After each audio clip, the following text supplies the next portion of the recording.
premanisme, Polri tidak melihat ini dari kelompok mana. Jadi kalau memang mereka kelompok yang terindikasi menggunakan simbol-simbol tertentu, buat kita yang kita lihat adalah tindakannya. Kalau itu meresahkan masyarakat, kita tidak tegas.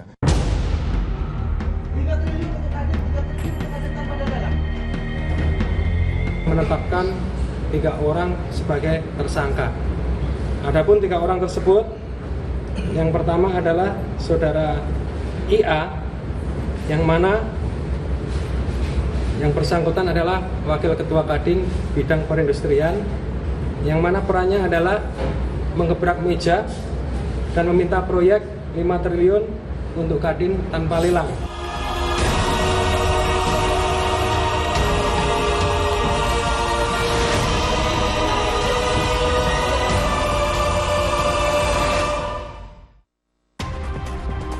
Terima kasih Anda masih bersama kami. Saudara, Istana menegaskan komitmen pemerintah memberantas aksi premanisme, baik yang dilakukan secara perorangan maupun organisasi. Kepala Komunikasi Kepresidenan Hasan Nasbi mengatakan, memberantas aksi premanisme butuh waktu. Soal penindakan terhadap premanisme berkedok ormas, pemerintah menurutnya fokus pada penindakan aksi premanismenya. Pemberantasan premanisme menurutnya dilakukan sebagai komitmen untuk menjaga iklim investasi dan membuka peluang lapangan pekerjaan. Saat ini pemerintah telah membentuk tim untuk mengatasi premanisme. Ketika kami persilahkan. Jadi yang mengganggu itu adalah premanismenya. Kalau bicara ormas, ormas itu banyak. Ya, NU ormas, Muhammadiyah ormas, ID ormas. Yang ya kita nggak akan melihat ini pukul rata, ya. Kalau ormas adalah ormas, Gempita ormas. Jadi kalau pertanyaannya kenapa tidak menyentuh ormas, yang ingin diatasi dan dihilangkan oleh pemerintah adalah aksi premanisme, tindakan premanisme. Mau dia individual, mau dia berorganisasi, itu yang ingin nanti dihilangkan oleh pemerintah. Dan hari ini pemerintah sedang membentuk tim khusus untuk mengatasi ini. Dan ini tentu nggak hari ini direncanakan, besok kejadian nggak. Tentu perlu proses. Dan bagaimanapun mereka kan juga anak-anak bangsa Indonesia yang perlu dicarikan jalan keluar. Sementara itu, saudara, berdiri di tanah negara, posko ormas yang berada di kawasan Pademangan Timur, Jakarta Utara, dirobohkan petugas gabungan pada Jumat sore. Pembongkaran posko dilakukan pasca penangkapan 19 anggota ormas yang ditangkap karena melakukan pungutan liar berkedok penyewaan lahan parkir. Lahan yang diketahui dimiliki oleh Kementerian Sekretariat Negara dijadikan posko ormas sejak 1 tahun lalu tanpa izin resmi. Pembongkaran dilakukan pemerintah kota Jakarta Utara bersama pihak polisian. Proses pembongkaran dilakukan usai petugas mengamankan 19 anggota ormas yang melakukan pungutan liar berkedok lahan parkir. Dari hasil pungutan liar itu, keuntungan yang diterima ormas ditaksir mencapai 90 juta rupiah dalam 1 bulan. Bahwa banyak keluhan-keluhan dari masyarakat yang merasa resah dengan kehadiran sekelompok orang yang melaksanakan parkir secara liar, melaksanakan kegiatan mengunjungi langsung, menertibkan secara langsung posko dari ormas tersebut. Dan telah kami lakukan, dan kegiatan-kegiatan seperti ini adalah merupakan bukti komitmen dari Polres Metro Jakarta Utara untuk secara tegas melakukan penindakan terhadap aksi-aksi premanisme yang ada di wilayah kota Jakarta Utara. Di Tanah Pasundan, Gubernur Jawa Barat Deddy Mulyadi menggandeng Polda Jabar dan Polda Metro Jaya dalam memberantas premanisme. Langkah ini ditempuh Deddy agar iklim investasi di Jawa Barat tumbuh kondusif. Deddy juga bilang premanisme harus diberantas di wilayah industri, bahkan di pasar-pasar tradisional. Mendorong iklim investasi untuk tumbuh kondusif dan kemudian melahirkan banyak tenaga kerja yang nanti bisa bekerja, dan di dalamnya kita ada upaya-upaya yang akan dilakukan memperkuat basic-basic keamanan di setiap kawasan dan zona industri, kemudian menumbuhkan iklim ekonomi yang kondusif, melindungi UMKM, ada ketentraman di pasar dan di berbagai tempat lainnya. kita berkomitmen memberantas premanisme. Kita jamin investasi di Jawa Barat. Jawa Barat yang aman investasi. Berkaitan dengan keamanan, kami minta sama Pak Gubernur, itu bagian kami. Kami akan segera selesaikan, tadi sudah arahannya, kita akan melakukan patroli bersama sama TNI, Satpol PP, membangun pos-pos di tempat perindustrian, dan kita akan jamin investasi di Jawa Barat. Tidak ada tempat premanisme di Jawa Barat. Tanpa ada lelang, harus jelas tanpa ada lelang. 5 triliun untuk Kadin, 3 triliun untuk Kadin tanpa ada lelang. Bagi. Inilah 3 pengusaha lokal Cilegon yang terbukti meminta jatah proyek kepada perusahaan asing. Dengan menggunakan baju tahanan, ketiganya tersenyum sambil memasukkan tangan ke saku usai ditetapkan sebagai tersangka. Polisi menyebut ketiganya memiliki peran berbeda, mulai dari meminta jatah proyek 5 triliun kepada perusahaan, mendatangi perusahaan, hingga mengajak orang untuk melakukan intimidasi kepada perusahaan. Polisi menyebut penetapan ketiganya sebagai tersangka setelah ditemukan barang bukti, salah satunya pesan ajakan untuk mendatangi dan mengintimidasi perusahaan. Saudara IA, yang mana yang bersangkutan adalah Wakil Ketua Kadin Bidang Perindustrian, yang mana perannya adalah menggebrak meja dan meminta proyek 5 triliun untuk Kadin tanpa lelang. Yaitu saudara MS, perannya adalah mengajak dan menggerakkan orang untuk melakukan aksi di PT Cengda, dan pada tanggal 14 dan 22 April saudara MS ini bersama saudara IA bertemu dengan PT Total, memaksa meminta proyek. Hasil pertemuan ada 2, selanjutnya screenshot dari handphone saudara MS dibuatkan juga di handphonenya saudara RC, yang intinya diajak bergerak untuk mendatangi PT Cengda dalam rangka meminta proyek. Guru Besar Universitas Bayangkara, Hermawan Sulistyo menyebut praktek premanisme yang dilakukan pengurus Kadin di Cilegon bukan praktek baru, namun sudah lama terjadi. Hermawan menyebut sebagai institusi pelaku usaha, Kadin juga harus bebenah. Diceritakan tadi, orang-orang Kadin pun kadang-kadang ada yang premannya juga, gitu kan? Karena ini udah merasuk kemana-mana pada kasus di Banten kemarin itu bukan satu-satunya kasus, dan itu udah lama banget memang. Kemarin kan saya bilang bahwa kalau kasus di Banten itu zamannya Haji Kasan sama Haji Rahmat, dua-duanya udah almarhum, itu sudah melakukan hal yang sama. Mereka pengusaha, kontraktor, tapi dengan tekanan politis karena bermain dengan dunia politik dan bermain dengan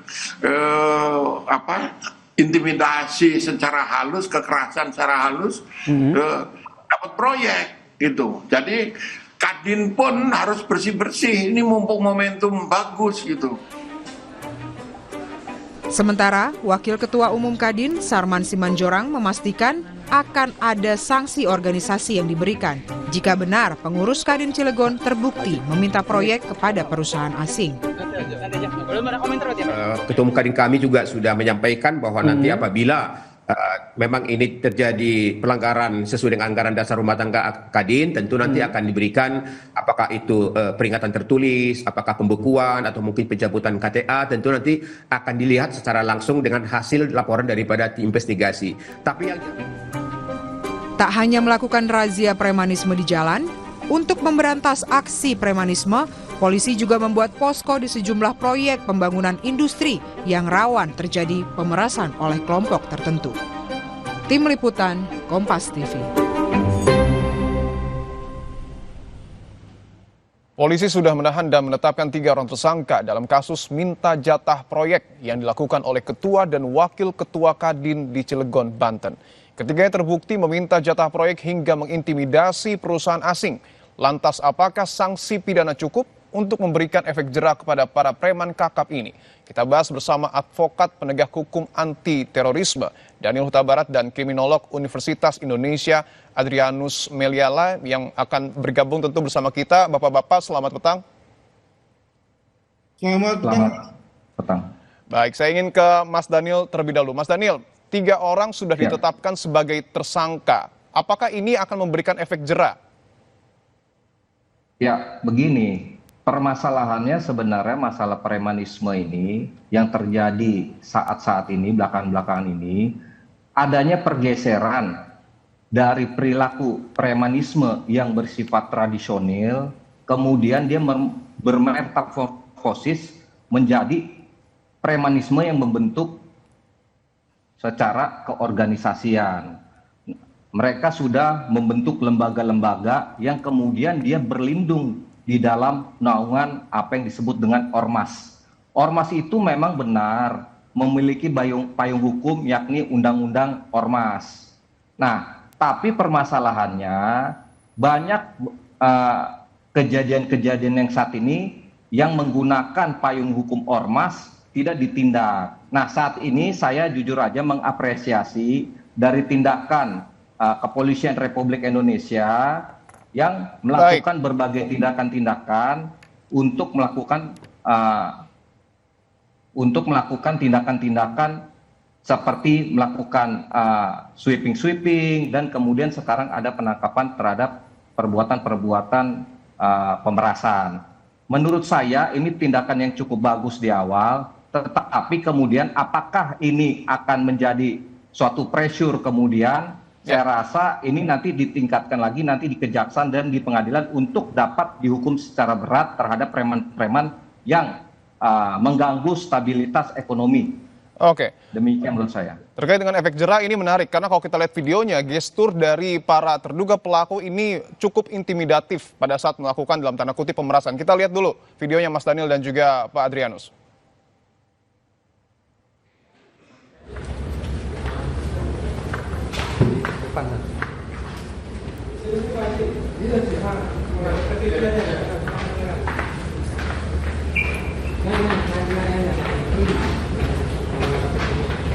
Kami nih.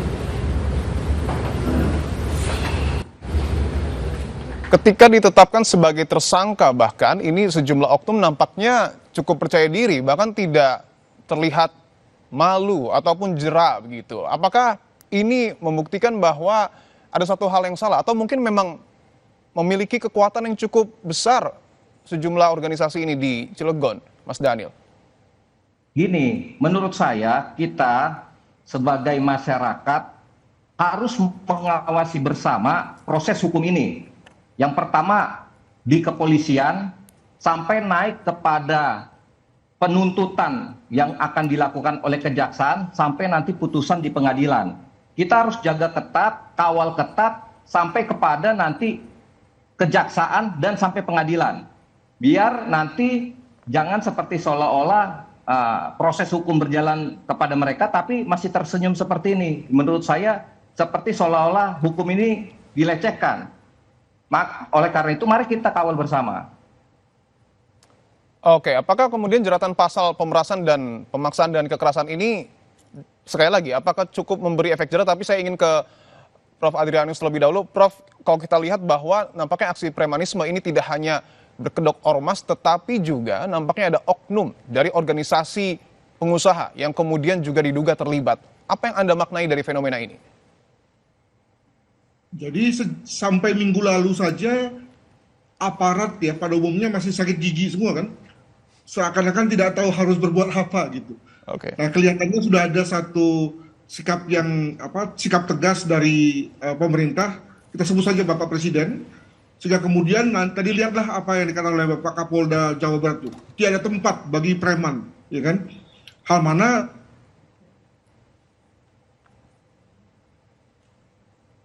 lalu itu belum ada kata-kata seperti itu. Demikian yang dilakukan satu aksi, maka segera kelihatan bahwa ternyata yang dihadapi memang bukan hanya para pelaku preman yang meminta uang parkir, uang uang THR gitu ya, tapi juga para preman yang berdasi, yang bersafari, yang turun naik mobil dan keren seperti halnya terlihat di tayangan di Banten ini gitu.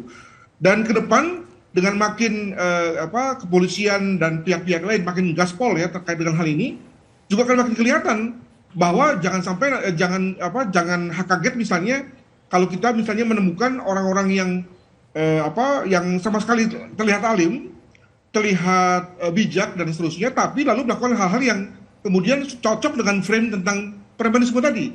Nah, tinggal kemudian sampai sejauh mana kita berani melakukan gaspol ini, karena tadi betul seperti kata Mas Daniel Huta Barat bahwa ini sudah merasuk, sudah meruyak, dan bukan hanya dilakukan oleh orang-orang yang ada di jalanan, tapi juga sampai pada kalangan-kalangan yang lebih elit. Demikian, Mas. Saya ingin tegaskan lagi, artinya apakah kemudian oknum-oknum yang kemudian terlibat ini, karena kalau kita lihat dari videonya kan cukup banyak ya, tidak hanya oknum Kadin Cilegon, tetapi juga ada sejumlah pihak. Apakah ada korelasi, hubungan antara organisasi pengusaha dengan ormas? Bisa saja tidak, tapi kan kita bicara mengenai value nih.